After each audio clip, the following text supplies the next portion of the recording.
जय साथियों, चलिए आज हम इस वीडियो में समझते हैं कि E20 एथेनॉल ब्लेंडिंग क्या होता है और इसके लिए फ्लेक्सी फ्यूल ही क्यों जरूरी है। क्या इससे इंजन खराब हो सकता है और ये इंजन में बदलाव क्यों किए जाते हैं। हालांकि E20 का मुद्दा भी पूरे देश में चल रहा है और एक नया पार्टी भी बना है E20 जनता पार्टी, सोचिए। और इसी को मद्देनजर रखते हुए भारत सरकार ने चीनी के निर्यात पर पूरी तरह से बैन लगा दिया है, जबकि भारत के पास अभी वर्तमान में 4.3 बिलियन टन यानी कि 43 लाख टन अभी चीनी अभी भी पर्याप्त है। अर्थात भारत के पास चीनी की कोई कमी नहीं है। तो पूरे चीजों को हम बारीकी से समझते हैं कि आखिर ये E20 पेट्रोल है क्या और ये एक मतलब क्यों हमारे देश के लिए अभी बड़ा मुद्दा बना हुआ है और इसके ऊपर क्या आने वाले दिनों में आंदोलन हो सकते हैं। जिस तरह से एजुकेशन मिनिस्टर को पद से हटाने के लिए भी आंदोलन हुआ और पूरे देश में बवाल हुआ था, तो क्या दूसरा मुद्दा ये E20 हटेगा और गडकरी का इस्तीफा हो। ठीक है, तो हम बारीकी से समझते हैं।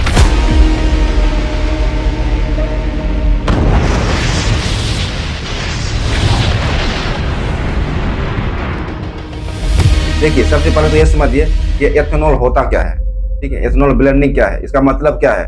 देखिए, पेट्रोल में जब एथेनॉल को मिला दिया जाता है यानी कि एथाइल अल्कोहल को मिक्स किया जाता है, तो उसे हम मिक्सचर ना बोल के ब्लेंडिंग बोलते हैं। इसमें 80% जो होता है वो पेट्रोल होता है और 20% एथेनॉल मिक्स होता है, इसीलिए इसे कहते हैं E20। यानी कि 20% हुआ तो E20 और 80% पेट्रोल होता है, तो हो गया 100%। और भारत सरकार का टारगेट है कि 2030 आते आते इस E20 को हम E14 में कन्वर्ट कर देंगे, यानी कि 40% इसमें एथेनॉल मिक्स कर दिया जाएगा।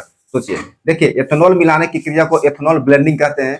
ऐसा क्यों कहा जा रहा है, क्योंकि भारत के पास बहुत ज्यादा ऑटोमोबाइल्स इंडस्ट्रीज कंपनियां हैं जो कि मोटर व्हीकल बनाती है, मोटरसाइकिल, 4 व्हीलर, 2 व्हीलर सब बनाती है। ठीक है, तो हमारे पास दुनिया में 3rd नंबर पर हम लोग आते हैं, जो कि ऑटोमोबाइल सेक्टर में सबसे बड़ा मतलब मैन्युफैक्चर करते हैं ऑटोमोबाइल गाड़ियों का। ठीक है, तो हमारे भारत में कैसी अलग अलग टाइप की व्हीकल्स बनते हैं, जिसमें करीब 26 मिलियन व्हीकल्स पर प्रति ईयर भारत में बनाए जाते हैं। इस 26 मिलियन व्हीकल में से लगभग 5 मिलियन व्हीकल हर साल हम लोग निर्यात कर देते हैं। तो उसमें जो फ्यूल पड़ रहा है, मतलब हम लोग जो फ्यूल डालते हैं वो पेट्रोल ही ज्यादा मतलब यूज किया जाता है और डीजल भी यूज होता है। और इसी में पेट्रोल में हमारे पास तो उतना मतलब पर्याप्त बैलेंस है नहीं, हम लोग बाहर से ही पेट्रोल मंगवाते हैं। भारत सरकार यहाँ क्या करती है, जो ज्यादातर 80% पेट्रोल तो हम बाहर से ही मंगवाते हैं। हमारे देश में पेट्रोल का उत्पादन तो होता ही नहीं, हम सिर्फ रिफाइन करते हैं। अब जो पेट्रोल बाहर से आ रहे हैं हमारे देश में, ठीक है, तो या तो तेल के कुएं से उसको निकाल कर लाया जाता है, मतलब ये गल्फ कंट्रीज से आ रहा है। तो ये गल्फ कंट्रीज के पास जो है, इन्हें हम कच्चा तेल खरीदते हैं इससे, और क्रूड ऑयल, जिसे क्रूड ऑयल कहा जाता है, जैसे कि ये देखिए ये क्रूड ऑयल है। ठीक है, बैरल में भरा जाता है, तो ये बैरल को हम लोग खरीदते हैं। ठीक है, और इस जो खरीद कर हम अपने भारत में मंगवाते हैं, फिर हम भारत में रिफाइन किया जाता है। इसका रिफाइनरी का ज्यादा मतलब जो गोदाम है वो गुजरात में और आंध्रा में है। ठीक है, तो वहां पर रिफाइन किया जाता है, फिर उसे पेट्रोल और डीजल निकाला जाता है। फिर रिफाइन करने के बाद इसे पेट्रोल पंप तक भेज दिया जाता है। इससे क्या है कि हम लोगों को एक बहुत बड़ा पैसा जो होता है वो विदेशियों को हम दे रहे हैं, यानी कि हम उससे अगर माल लेते हैं तो उसके बदले में पैसा देते हैं और काफी मात्रा में पैसा देते हैं। ठीक है, तो जो कच्चा तेल खरीदने में आप जो मतलब अंदाजा नहीं लगा सकते हैं, भारत सरकार प्रति साल कितना विदेशी लोगों को यानी कि गल्फ कंट्रीज में कच्चे तेल खरीदने के लिए उसके बदले में काफी सारा पैसा देती है। ऐसा एक अनुमान है कि करीब 65 बिलियन डॉलर देती है। अगर उसे हम रुपये में कन्वर्ट करें तो कितना होगा, 50 खरब 41 अरब 17 करोड़ 57 लाख और 50,000 प्रति साल भारत सरकार विदेशों में पैसा भेज देती है। अगर वही पैसा हमारे देश में रहे तो कितना काम आ जाएगा, सोचिए। ये कोई मतलब छोटी मोटी रकम नहीं है। तो हम लोग को टैक्स पेयर में जो पैसा विदेशियों के पास जाता है, उससे कहीं ना कहीं हमारे देश में थोड़ा नुकसान तो हो ही जाता है। और वो लोग क्या करते हैं, सिर्फ जमीन से निकाल के पेट्रोल हमें दे देते हैं। ठीक है, अब सोचिए, हम लोग यहाँ अगर कोई पानी खरीद कर अगर विदेशों में 10 रुपए लीटर बेचे तो कितना अमीर बन जाते हैं। ठीक है, तो क्या पानी भी तो जमीन के अंदर से ही निकाला जाता है, पेट्रोल डीजल का जो क्रूड ऑयल होता है वो भी तो जमीन के अंदर से ही निकाला जाता है। हमारे भारत देश में अवेलेबल नहीं है उतना। ठीक है, इसलिए हम बाहर से मंगवाते हैं तो वो लोग निकाल के भेज देते हैं और उसको हम पैसे देते हैं, वो भी काफी मात्रा में। ठीक है, ठीक है। अब सोचिए, जो हम पेट्रोल मंगा रहे हैं बाहर से और बेच रहे हैं, तो उसी में अगर पैसे को हम बचाने के लिए E20 का अगर टारगेट रखें और एक बार एथेनॉल सक्सेस हो गया तो 20% की जगह 30% करेंगे, 40% भी कर सकते हैं, 50% भी कर सकते हैं, और आने वाले 20-25 सालों के बाद तो 80% भी हो जाएगा। ऐसे कि अब जो इथेनॉल होता है वो C2H5OH2, इसे इथाइल अल्कोहल कहा जाता है। इसका IPC नाम एथेनॉल होता है, जो कि शराब बनाने के काम में भी आता है। जो इंडिया में शराब बनाई जाती है उसमें एथेनॉल इथाइल अल्कोहल मिक्स किया जाता है, जिससे नशा होता है। शराब में भी इथेनॉल मिलाकर हम भारत में काफी मतलब ज्यादा रेवेन्यू जनरेट कर रहे हैं भारत सरकार। जो हम लोगों को देखते होंगे कि जो सैनिटाइजर है हाथ धोने वाला, उसमें भी एथाइल अल्कोहल का मात्रा मिलाई जाती है। उसमें भी देखिएगा तो 70% एथेनॉल मिला रहता है। ठीक, ये एथेनॉल को जो है वो फर्मेंटेशन यानी कि फ्रीडम विधि द्वारा बनाया जाता है और इसे पेट्रोल में मिक्स कर दिया जाता है। टारगेट है कि 20% को मिक्स करने से अगर आप सक्सेस हो जाते हैं तो इसे बढ़ाकर हम 50% पे भी ले जा सकते हैं। लेकिन जब बढ़ाएंगे तो इसके लिए हम लोगों को अपने इंजन में बदलाव भी करना पड़ेगा, क्योंकि अभी जो गाड़ियां आ रही हैं वो अधिकांशतः पेट्रोल डीजल के ऊपर ही चलती है। और अगर E20 उसमें हम डालते हैं तो फिर उसके लिए कुछ तो चेंजेस करना पड़ेगा, क्योंकि पेट्रोल से हटकर दूसरा मटेरियल आ रहा है गाड़ी में। ठीक है, तो उसके लिए उसका इंजन भी उस डिजाइन में सेव करना पड़ेगा, मतलब उसके अनुकूलित बनाना पड़ेगा, ताकि कि इंजन भी खराब ना हो और ज्यादा लॉन्ग तक हमारा इंजन भी चले। इसको मद्देनजर रखते हुए भारत सरकार भी मतलब कड़े कदम उठाने वाली है आने वाले दिनों में, और इसके लिए एक सख्त कदम उठाएगी। ठीक, और कंपनियों को उनको एक टाइमलाइन दे दिया जाएगा कि इसके बाद आपको फ्लेक्सी फ्यूल ही वाले इंजन ही यानी कि फ्लेक्सी इंजन ही बनाने पड़ेंगे। याद कीजिए 2018 में जब ये समय था 2017-18, तो 17-18 की लास्ट में सरकार ने कहा था और सुप्रीम कोर्ट ने भी आदेश दिया कि अब BS3 की गाड़ियां नहीं चलेंगी, और BS4 रातों रात बेचकर हटाना पड़ा था कंपनियों को। उसी तरह से सरकार भी अगर इन लोगों को अभी वार्निंग दे दे कि फिर भी अगर सख्ती से आदेश कर दे, ठीक है। और वैसे अभी भी चल रहा है हमारे देश में, बवाल तो हो ही रहा है कि ये E20 है वो मतलब क्या है। कोई लोग तो इतने लोग तो डाउट में है सस्पेंशन में कि अरे यार हमारी गाड़ी सच में खराब हो जाती है। और अभी आपने देखा भी होगा कि ये एक यूट्यूबर ये मनीष कश्यप, वो कितना मतलब बवाल मचा दिया था अभी कुछ ही दिन पहले। उसकी गाड़ी खुद इनोवा खराब हो गई थी, वो भी E20 पेट्रोल की वजह से। ठीक है, तो इस तरह से लोगों के मन में शक भी पैदा हो जाता है कि सच में गाड़ियां खराब होती है, इंजन खराब हो जाता है, या फिर ये मतलब हमारे लिए लाभकारी भी है। ठीक है, तो अभी सरकार तो वार्निंग दे रही है, लेकिन अगर कहीं अगर सख्त आदेश दे दिया और सुप्रीम कोर्ट के द्वारा भी अगर ये नोटिफिकेशन आ गया कि ये जो गाड़ियां बनाने वाली कंपनियां हैं ऑटोमोबाइल्स, वो अपने गाड़ियों में इंजन में सुधार करें और E20 रिलेटेड मतलब E20 चले, उसके लिए आप अपने अनुकूल इंजन का मैन्युफैक्चर करें। ठीक है, तो ये सारी कंपनियों को अपने BS6 के जगह फ्लेक्सी फ्यूल डालना पड़ेगा। अब इसमें काफी ज्यादा फायदा होगा। फ्लेक्सी फ्यूल डालने से जो है वो पहला तो प्राइस घट जाएगा, पेट्रोलियम का प्राइस इसलिए घटेगा क्योंकि बाहर से जो हमें मंगाना नहीं पड़ेगा ज्यादा क्रूड ऑयल, और हम लोगों का प्राइस घट जाएगा। दूसरा कि फ्लेक्सी फ्यूल अगर हम घर में मतलब भारत में ही बनेगा एथेनॉल, ठीक है, तो एथेनॉल में पॉल्यूशन कम होता है, और आज जो ग्लोबल वार्मिंग प्रदूषण की समस्याओं को हम लोग झेल रहे हैं, ठीक है, उनके लिए एक काफी अच्छा और किफायती रास्ता भी हो जाएगा हम लोग के लिए। एथेनॉल ब्लेंडिंग यानी कि इसके लिए हम लोगों को जो एथेनॉल प्रोडक्शन में मतलब ज्यादा अगर बढ़ावा करेंगे तो प्रति वर्ष 500 करोड़ लीटर एथेनॉल की उत्पादन करना मतलब जरूरी हो। तो सोचिए 500 करोड़ लीटर अगर हम भारत में ही एथेनॉल का उत्पादन करते हैं तो कितने लोगों को रोजगार मिल जाएगा जो बाहर में कमाने जाते हैं। या तो फिर अकेले अगर बिहार में ही अगर ये 5 से 6 एथेनॉल कंपनियां लगा दिया जाए तो उससे हजारों लोगों को मतलब लाखों लोगों को रोजगार मिल सकता है। ठीक है, तो एक तरह से मतलब ये रोजगार देने के लिए भी एथेनॉल प्लांट भी मतलब कारगर साबित होगा। ठीक है, अब ये समझिए कि एथेनॉल बनता कैसे है। तो देखिए अनाज को सड़ाकर जो हम अनाज फेंकते हैं या उसे खाते नहीं, बहुत दिन रखे रखे सड़ जाता है। ठीक है, तो उसको सड़ा के एथेनॉल बना लिया जाता है, जो कि वो वेस्ट बचेगा मतलब जो हमारे यहाँ जो दूसरा जो गन्ने का रस होता है उससे भी हम एथेनॉल बना सकते हैं। चावल जो टूट जाता है या बाजार में सस्ते दामों पर चावल मिलता है, ठीक है, तो वो लोग किसान क्या करते हैं चावल को मतलब सस्ते दाम पर सरकार को दे देते हैं या किसी को बांट देते हैं। ठीक है, तो टूटा हुआ जो चावल होता है उससे भी एथेनॉल बनाया जा सकता है।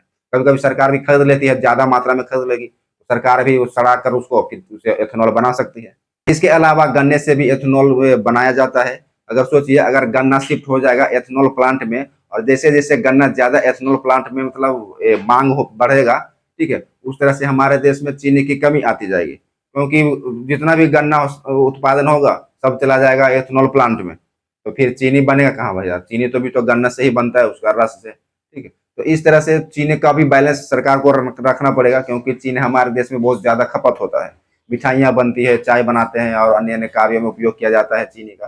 ठीक है, तो इसके लिए भारत सरकार इन सभी को मतलब मद्देनजर रखते हुए तो कहीं चीनी का प्रोडक्शन घट ना जाए, तो वो बराबर बैलेंस में रहे, इसके लिए भारत सरकार को एथेनॉल और चीनी दोनों को बैलेंस में करके चलना पड़ेगा। इसलिए भारत सरकार ने चीनी के निर्यात पर बैन लगा दिया है।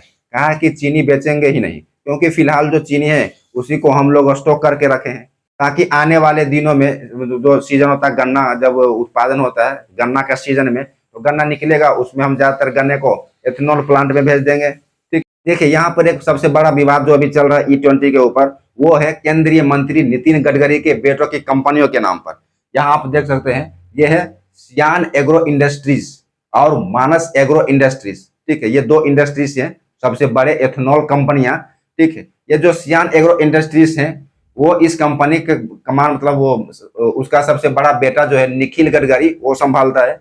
यही है निखिल गडकरी, ठीक है, नितिन गडकरी के बड़ा बेटा है वो। उसके पास अभी सियान एग्रो कंपनी का मतलब जिम्मा है। वहीं मानस एग्रो इंडस्ट्रीज जो कंपनी चलाते हैं, वो है नितिन गडकरी के छोटे बेटे सारंग गडकरी, ठीक है। ये है सारंग गडकरी, मतलब इतने बड़े बड़े नेता के और दो बेटे, और दोनों बेटे क्या है, एथेनॉल कंपनियां चलाती हैं। सोचिए, अब भैया इस देश में नितिन गडकरी के खिलाफ अभी पूरा आक्रोश है और कह रहे हैं कि हम तो अभी शिक्षा मंत्री को ही हटाए हैं, ठीक है। अभी नितिन गडकरी की बारी है और उसको इस्तीफा देना पड़ेगा, क्योंकि वो अपने बेटों को लगा दिए हैं एथेनॉल कंपनी में, और वहां एथेनॉल बनाओ और बेचो और इनकम करो, ठीक है। ये दोनों ही कंपनियां मुख्य रूप से एथेनॉल यानी कि एथाइल अल्कोहल बनाकर एथेनॉल बनाती है और पेट्रोल में मिक्स करके बेचा करती है, ठीक है, जो हम पेट्रोल पंप पे भरवाते हैं पेट्रोल, ठीक है। और ये कृषि अवसंरचना के व्यवसाय से जुड़ी हुई दोनों कंपनियां हैं। अब सोचिए, ये तो भाई साहब नितिन गडकरी हैं रोड मंत्री, लेकिन इनका जो दोनों बेटा है वो एथेनॉल बनाकर पेट्रोल का कारोबार कर रहा है और काफी मतलब रुपया छाप रहा है। सोचिए, मंत्री का बेटा हो गया, अभी इसके ऊपर सीबीआई का रेड नहीं पड़ेगा, क्यों? क्योंकि ये लोग केंद्रीय मंत्री के बेटे हैं, इसीलिए इसके ऊपर कुछ हो ही नहीं सकता। ये अगर कांग्रेस आ जाएगी तो फिर भैया देख लेना, ये लोग का कंपनी कहाँ जाएगा तो पता ही नहीं चलेगा, और ये लोग सलाखों के पीछे होगा, क्योंकि काम ही भी ऐसा चल रहा है मोदी राज में। आप देखेंगे अभी बड़े बड़े जो भाजपा के नेता हैं, उसके बेटे बड़ी बड़ी कंपनियों से रिलेटेड हैं, बड़े बड़े उसके पद पर है। अमित शाह का बेटा देखिए, ये चीफ है क्रिकेट का, बीसीसीआई का चीफ है, ठीक है, ठीक है। तो ये भाजपा मंत्री के जो बेटे सब बड़े बड़े लेवल पे हैं और सब सब अमेरिका फॉरेन में ही पढ़ाई करते हैं, ठीक है, यहाँ इंडिया में तो कोई रहता ही नहीं है। इस तरह से कहीं ना कहीं ये देखा जाता है कि हमारे देश में भ्रष्टाचार तो बहुत है, लेकिन उसको कोई दिखाना नहीं चाहता है मीडिया वाला। तो अपने कंपनी को फायदा बढ़ाने के लिए ये एथेनॉल मिक्स पेट्रोल सभी कंपनी गाड़ियों में डाल रहे हैं, और सब गाड़ियों के मतलब बोलते हैं कि गाड़ियां अच्छी चलेगी अच्छी चलेगी। और एक पार्टी भी बन गई है E20 जनता पार्टी, और इसका मतलब सोशल हैंडल पे देखेंगे काफी एक्टिव है। अभी आने वाले तो दिन में ही पता चलेगा कि आखिर ये मामला मतलब और कहाँ आगे तक बढ़ता है, क्योंकि ये भी छोटा मोटा मुद्दा नहीं है, ये गाड़ियों से रिलेटेड मुद्दा है। और गाड़ी हर एक किसी के पास आजकल भारत में तो सबके पास सही गाड़ियां, ठीक है। और अगर हमारा गाड़ी खराब हो जाएगा भाई तो हम ड्यूटी कैसे जाएंगे, और जो कहीं जाने का होता है घूमने जाने का होता है तो सब मतलब सब ठप पड़ जाएगा। तो ये बहुत गंभीर मुद्दा है, और ये E20 जो हमारे भारत देश में अभी सभी गाड़ियों में डाला जा रहा है, ठीक है, तो उसके आने वाले दिन पर साइड इफेक्ट तो पड़ने ही वाले हैं। वहीं अगर देखा जाए तो E20 पेट्रोल से कुछ फायदे भी होते हैं, जैसे कि पेट्रोल में आयात कमी हो जाएगी, हमको पेट्रोल क्रूड ऑयल ज्यादा नहीं मंगाना पड़ेगा, भारत को कम कच्चा तेल आयात करना पड़ेगा, जिससे विदेशी मुद्रा की बचत होगी, हम बाहर पैसे नहीं भेजेंगे। किसानों को लाभ होगा, गन्ना मक्का और अन्य फसलें से एथेनॉल बनाने के कारण किसानों को अतिरिक्त बाजार में जो भाव मिलता है उससे ज्यादा भाव सरकार उसको देगी, और उसे गन्ना मक्का ये सब चावल खरीद लेगी, ठीक। वहीं प्रदूषण में भी कमी आएगी, एथेनॉल के अपेक्षाकृत जो पेट्रोल होता है उसमें पेट्रोल में ज्यादा मतलब ये प्रदूषण निकलता है, एथेनॉल में कम प्रदूषण होता है, तो प्रदूषण के मामले में भी थोड़ा कम प्रदूषण होगा, जिससे कुछ प्रकार का जो उत्सर्जन होगा वो कम हो जाएगा। अगर नवीनीकरण ईंधन की बात करें तो एथेनॉल पौधे से बनाया जाता है, जिससे कि यह जीवाश्म ईंधन की तुलना में अधिक नवीनीकरण स्रोत है। E20 पेट्रोल के नुकसान माइलेज थोड़ा कम हो सकता है, इसीलिए कुछ वाहनों में ईंधन की जो दक्षता है वो 3 से 7% तक कम हो जाती है। यानी कि माइलेज, अगर आपकी गाड़ी अगर 4 व्हीलर है, आपकी गाड़ी अगर 18 का माइलेज दे रहा है तो E20 पेट्रोल डालने के बाद वैसा बताया जाता है कि 12 या 14 हो जाता है, मतलब 2 से 3% 4% कमी आ जाती है माइलेज में, ठीक है। और पुराने वाहनों में तो समस्या हो ही रहा है, वो क्योंकि पुराना हो गया, ठीक है। तो जो वाहन E20 के लिए डिजाइन नहीं किए गए हैं उनमें लंबे समय से फ्यूल सिस्टम के कुछ हिस्सों पर असर पड़ सकता है। अब यहाँ पर ऑटोमोबाइल जो है वो दावा कर रही है, ऑटोमोबाइल कंपनियां और society of Indian automobiles manufacture SIAM का दावा है कि अप्रैल 2023 के बाद बनाए गए वाहन E20 यानी कि 20% एथेनॉल और 80% पेट्रोल ईंधन के लिए पूरी तरह अनुकूल हैं। 2023 के बाद जितने भी गाड़ियां बनी हैं, हालांकि उन्होंने स्वीकार भी किया है कि इथेनॉल की कम ऊर्जा क्षमता के कारण पुरानी गाड़ियों में माइलेज 3 से 4% तक कमी आ सकती है, लेकिन यह ईंधन की सुरक्षा के लिए कोई बड़ा खतरा नहीं होता। कंपनियों और उद्योग के मुख्य दावे भी हैं और अनुकूलता कंपैटिबिलिटी के अनुसार अप्रैल 2023 के बाद निर्मित जितने भी गाड़ियां हैं सभी नए वाहन पर E20 पेट्रोल के साथ सुरक्षित रूप से काम करने के लिए डिजाइन किया गया है, ऐसा ऑटोमोबाइल कंपनियां बोलती है, ठीक है। और माइलेज की बात करें तो माइलेज में थोड़ा कमी आती है, इथेनॉल की ऊर्जा क्षमता वाले शुद्ध पेट्रोल से कम होती है। वहीं और भी कंपनियां हैं जैसे कि मारुति सुजुकी, वो उस कंपनी के अनुसार ऐसा कहा जा रहा है कि उन्होंने लाखों पुरानी और गैर प्रमाणित गाड़ियों को सर्विसिंग की है, जो कि मूल रूप से E20 के लिए थी। लेकिन E20 इंजन के इस्तेमाल से उनके इंजन या पार्ट्स खराब होने का कोई मामला सामने नहीं आया है, ऐसा मारुति सुजुकी वाला कह रहा है। सोचिए भैया, मतलब कि खराब हो रहा है फिर भी बोल रहा है खराब नहीं हो रहा है। वहीं टोयोटा कंपनी का भी दावा है कि एथेनॉल एक उच्च प्रदर्शन वाला ईंधन है। बाजार में E20 उतारने से पहले इसका पूरी तरह से परीक्षण किया गया और फिर पुरानी गाड़ियों पर भी इसका कोई बुरा असर नहीं देखा गया है, ऐसा टोयोटा का कहना है। तो वहीं एक और कंपनियों का दावा है, हीरो मोटोकॉर्प का। ऑटो सेक्टर का साझा कहना है कि व्यापक विश्लेषण और वास्तविक सड़क डेटा से यह साबित होता है कि E20 से इंजन फेलियर या घिसावट जैसी बड़ी समस्याएं नहीं हो रही है। मतलब कि हम उसको E20 से हमको फायदा ही हो रहा है, ऐसा ऑटोमोबाइल्स कंपनियां बता रही है। लेकिन ये क्यों बता रही है? क्योंकि उसके ऊपर सरकार का प्रेशर है। सरकार बोलती है भैया तुम जनता को ये पॉजिटिव थिंक देना, ऐसा मत बोल देना कि ये E20 डालने से इससे प्रॉब्लम हो रहा है, गाड़ियों में घिसावट आता है, उसके रबर पाइप में घिसावट आता है, ऐसा नहीं बता देगा।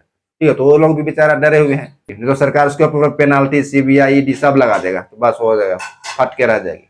इसीलिए ऑटोमोबाइल कंपनियां भी डरती है कि हम सरकार के विरुद्ध क्यों जाए।